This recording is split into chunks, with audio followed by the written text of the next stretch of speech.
Hello guys! In this video I'm going to show you how to edit your personal information on the Pregnancy Plus application.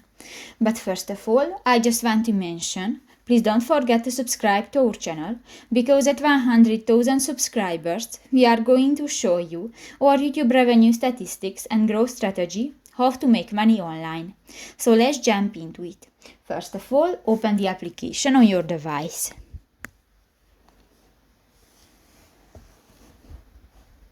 New, click to the plus icon at the upper right corner of the screen, and here go to the account section, and here you can edit your first name, your last name, your age, and you can edit your role. So you can select that you are the mother, father, parent, partner, a grandparent, uncle, friend, and others.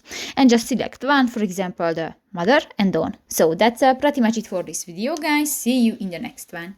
Bye bye.